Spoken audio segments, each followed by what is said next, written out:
Hi there! Today we're doing a training video on how to create the pegboards. I'm Susie and I'm an independent consultant with Paparazzi, consult number 109764. These pegboards are essential to our business. I should not say it like that. We can do without the pegboards if we really have to. So if you're tight on cash, you don't have to get the pegboards. Just want to make that clear. Anything can be done in different ways. You need to find what works for you. These pegboards work amazing for us, and as you can see, I'm missing a section here, which I will show you in a moment. So these are the pegboards that we use, and they're very easy to take apart. We take these to shows which allow us pegboards. Oh yes, can you give me that one too? Mm-hmm. Sorry to be off camera. You have that, that's going to fall. Now, these pegboards can be hung two different ways. Let me go about telling you about the pegboards themselves. This is plain pegboard that you get at Lowe's or Home Depot. Most of the time they will cut it for you for free. Our Lowe's allows 2 free cuts, and there's actually 3 in these. So they actually charge us for one cut, which is, I don't know, you remember? Like a quarter or something like that. The boards are about $12 a sheet. They come 4 by 8, okay? We had them cut the boards this way, down the center, 2 feet and 2 feet. So this is 24 inches, okay? Then the long way, we had them cut it in thirds, which is 32 inches. So it's 32 by 24. And these boards can be hung 2 different ways. This way is the long way, this way. They can also be hung this way. And I'll show you one that my husband just brought over, which is mostly empty. This is what they're going to look like if you have it vertical instead of the horizontal way. So this brings your boards closer to the floor. Set that off there. The vertical way brings your boards down further. So if you're at an event and you don't want people having to bend over so much, horizontal is probably going to be the best setup for you. Now, the vertical boards come in handy when you don't have a lot of room. Because they are narrower, you're able to pull these in a little more. And I'll show you how that works in a minute. Let me pull these off. We're going to need a fresh start here.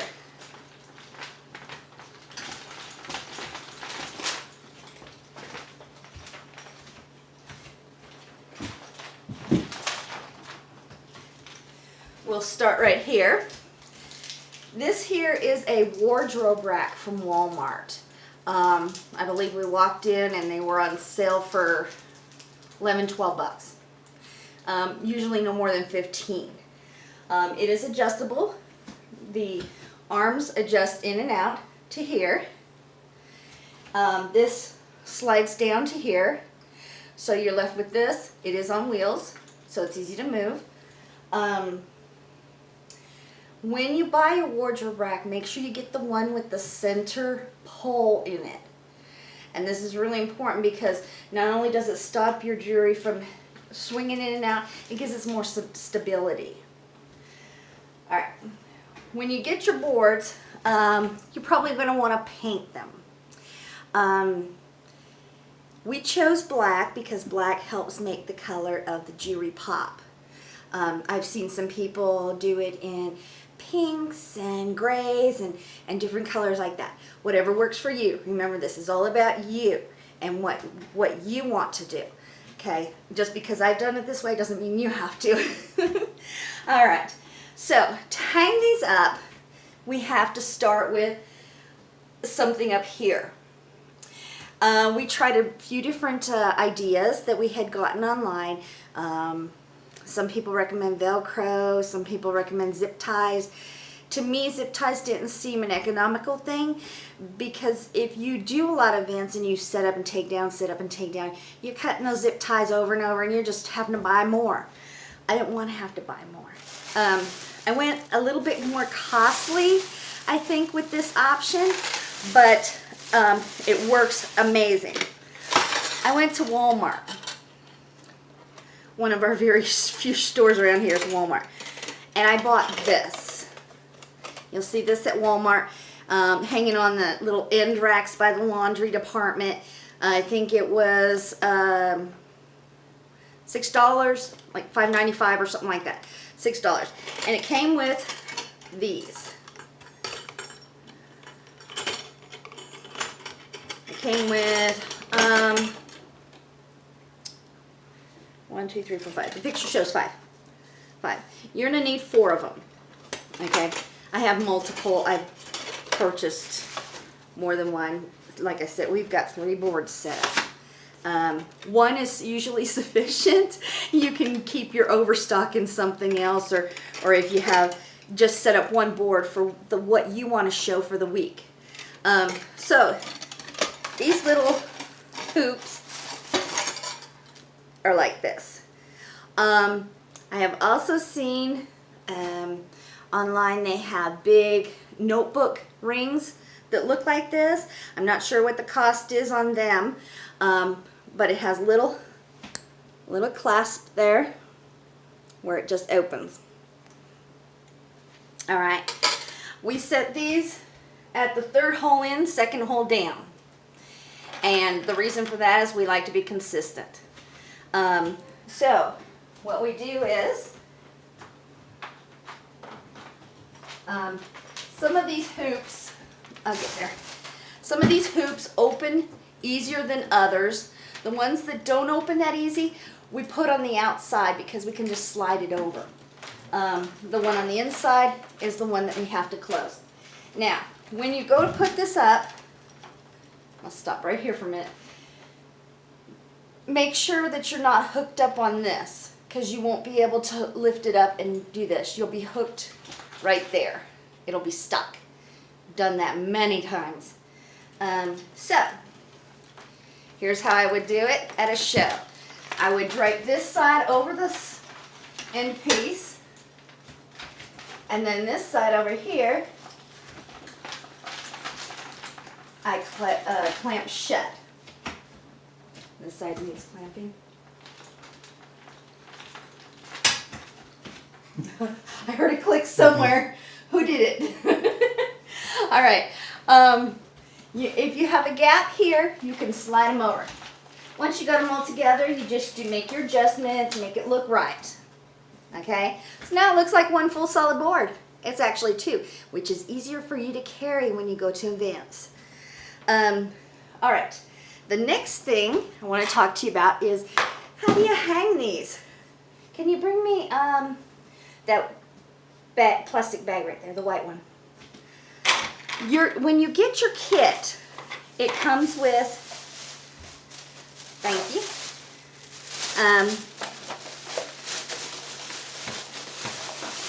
sorry about this, thought I was more prepared. Comes with a box of these peg hooks. They're short little peg hooks. They'll go on the board just fine. In fact, I sometimes use these to put my spare numbers down where nobody can see them while I'm doing my shows, so they're easier to gather. I don't use these because when we go to events, they poke out a lot. You're going to have a lot of scratching of the next board over or whatnot, and they're kind of loose in here, so it can come out real easily. These work in a pinch. These worked for us when we first started. So you get a box of those in your starter kit. No matter which size starter kit you buy, you get a box of those. What we did was we went on Amazon and we bought these. And I will put a link down below where you can purchase these. And if you're in my team group, there'll be a list there as well. So these go in, and this helps lock it so that it has more stability. See, they do have a little wiggle to them, but they're not going to fall out. They're in there good. And since they're short and it's curved, it's protecting from the next board over. So the board doesn't get all scratched up if you stack your boards for transportation to an event. I usually keep mine in a little bin. Little bins come in handy. And I'll probably go over bins in another video. These bins come from the Dollar Tree and they're 5 for $1. And I have stacks of them. I use them to put my jewelry in. When I'm ready for a sale, I just grab the jewelry and the number. Here it is. We can hang it back on the wall if we want. But that's what I store these in also. We redo our boards a lot. So I just hook these onto a little hook and redo how my display looks. As new things come in, we move things around. Sometimes I like to have one board set up of just the new things that just came in this week, because those are the things I want to show first. All right, so here we are at this point. We need our bottoms on. Now you could do it just like this and put a table right in front of it. If you don't want the lower where people are going to be bending and you know, because what's down here does not sell as well as what's up here at eye level. What they can see, that's what they want to go for. So we do carry things down on the bottom, and the way I do it is, I'm not sure if you can see this really well. There's a hook right here on both sides, and I go 3 in, the same as I did up here, 3 in, 3 from the edge, and I actually go 3 up and hook it. So there's one empty hole below it, below where the hook falls. Now when I put, let me grab the board.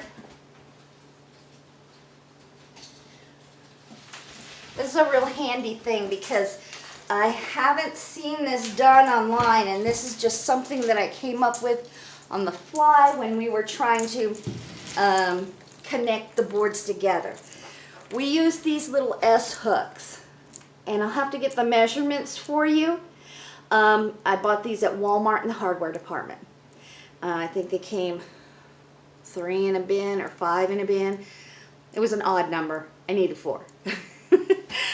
I've seen a lot of people hang these on here, and sometimes they don't, depending on how it's cut and the holes are lined up. Sometimes it's hard to get them in, and I was scratching up my boards. So what I came up with was I put that hook there. Not sure if you could see it, but right here is a hook. Let me try and pull this, if I can get it here without an upside down hook. All right, this is neat that these hooks actually can go upside down in these boards. Okay, so when I'm at a show and we're doing setup, my husband is carrying in my boxes, my bins, my wheeling in my stuff, so I don't want to have him stop to help me hang this up. This makes it so I can do it by myself. So we have our S hooks, and I like them to go the same direction, so I like my S's to be S's. So I know they're facing the same way. And I hook them on here, and I turn and just drop them on those hooks that are sitting there, and it turns out perfect. All right, I have one more to go on the other side. I want to make sure you saw how I did that. These boards are set up for my show last week. So we have our S's. I have my S, and I just hook it on here, and I'm holding it by the S when I carry it over there. So that way, it's ready to go. And then you just drop it on the hook. And then make your adjustment because you did overlap. Make sure nothing's squished. And this isn't set up very neat and tidy, but I just wanted to show you how it's done so that you get the idea behind it. So, going over this again, the wardrobe rack was about $12. The boards are about 12, 13 bucks, something like that. The little hoops, whoops, the little, these were about 6 bucks, and not sure on the S hooks. Not that expensive. Less than 4. I'm gonna guess about 3, 4 bucks, because these are heavy duty sturdy. Now remember, this is a very inexpensive wardrobe rack. You didn't spend 30, 50 bucks on it. So remember that it is very lightweight. So if you start filling this with a lot of weight, you probably want your boards horizontal so that you can pull them in. These little extensions, that was what clicked. These little extensions are kind of floppy when it gets too heavy. So you want to pull them in as much as possible. And that helps when you overlap the center to bring them in a little bit. I have them adjusted in as far as I can go with it set up like this. I have another board. Yeah, I have another board that I have set up horizontally with no bottom. Now, these don't have to be black. You can leave them that brown color if you want. I do have boards that are brown, just because we never got around to painting them, and we started using them and we thought, it looks fine, you know. We don't mix them together when we go to events. We use all the same color, but that's how we get this set up. And I think I have gone over everything I need to go over. If you have any questions, let me know. Email me if you're on my team. Call me anytime. My cell phone number, my cell phone stays with me most of the time unless I'm asleep. Well, I guess it's with me too because it's charging on my nightstand. These can be adjusted to however you want. The way we usually set up, we put necklaces lower and the smaller items up at the top. So a necklace may be here and it may be shown all the way down there, but it's easier for them to grab. So the smaller items on top seem to work out better. That's how you make this, the pegboard setup. I hope this helps you, and happy selling.